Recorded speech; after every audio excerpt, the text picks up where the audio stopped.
నందమూరి నటసింహం బాలకృష్ణ ఇప్పుడు ఫుల్ ఫామ్లో ఉన్నారు. ఒకప్పుడు వరుస ఫ్లాప్లతో ఇబ్బంది పడ్డ ఈయన ఇప్పుడు మాత్రం back to back 4 blockbuster హిట్లు కొట్టారు. ప్రతి సినిమాలోనూ కొత్త గెటప్, డిఫరెంట్ క్యారెక్టర్తో ప్రేక్షకుల్ని ఆశ్చర్యపరుస్తూ యంగ్ హీరోలకు గట్టి పోటీ ఇస్తున్నారు బాలయ్య బాబు. కొత్త లుక్స్తో అభిమానులను ఫిదా చేస్తున్నారు. ఇటీవలే సంక్రాంతికి బాలకృష్ణ నటించిన డాకు మహారాజ్, వెంకటేష్ నటించిన సినిమాలు మంచి హిట్ టాక్ని తెచ్చుకున్నాయి. బాలయ్య కెరియర్లో 100 కోట్లకు పైగా వసూలు చేసిన సినిమాలు కొన్ని ఉన్నాయి. అవేంటో ఇప్పుడు ఈ వీడియోలో తెలుసుకుందాం. బోయపాటి శ్రీను దర్శకత్వంలో బాలకృష్ణ హీరోగా వచ్చిన అఖండ మూవీ బ్లాక్ బాస్టర్ హిట్. ఈ సినిమా ప్రపంచవ్యాప్తంగా ఏకంగా 133 కోట్ల రూపాయలు కొల్లగొట్టింది. ద్వారకా క్రియేషన్స్ బ్యానర్పై మిర్యాల రవీంద్రారెడ్డి ఈ చిత్రాన్ని నిర్మించారు.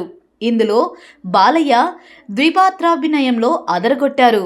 ప్రగ్యా జైస్వాల్ హీరోయిన్గా నటించగా జగపతి బాబు, శ్రీకాంత్ కీలక పాత్రలో కనిపించారు.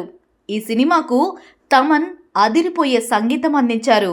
గోపిచంద్ మలినేని దర్శకత్వంలో వచ్చిన వీరసింహారెడ్డి కూడా బాలయ్య ఖాతాలో మరో సూపర్ హిట్. ఈ సినిమా ఏకంగా 134 కోట్ల రూపాయలు వసూలు చేసింది.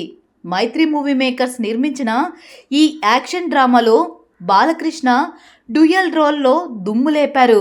వరలక్ష్మి శరత్ కుమార్, శృతి హాసన్ హీరోయిన్లుగా నటించగా హనీ రోజ్, దునియా విజయ్ ముఖ్య పాత్రల్లో కనిపించారు. ఈ సినిమాకు Thaman music highlight.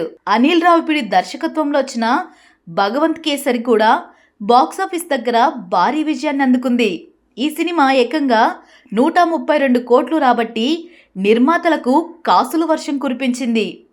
Shine screens బ్యానర్పై సాహు గారపాటి, హరీష్ పెద్ది ఈ చిత్రాన్ని నిర్మించారు. ఇందులో కాజల్ అగర్వాల్, శ్రీలీల హీరోయిన్లుగా నటించగా అర్జున్ రాంపాల్ విలన్గా తెలుగు తెరకు పరిచయమయ్యారు. ఈ సినిమాకు కూడా తమన్ తన మ్యూజిక్తో మ్యాజిక్ చేశారు. ఇక లేటెస్ట్గా 2025లో బాలకృష్ణ నటించిన డాకు మహారాజ్ సినిమా కూడా విడుదలైంది. బాబీ కొల్లి దర్శకత్వం వహించిన ఈ సినిమా విడుదలైన కొద్ది రోజుల్లోనే 100 కోట్ల రూపాయల క్లబ్లోకి చేరిపోయిందని టాక్. సితారా ఎంటర్టైన్మెంట్స్, ఫార్చ్యూన్ 4 సినిమాస్ ఈ చిత్రాన్ని నిర్మించాయి.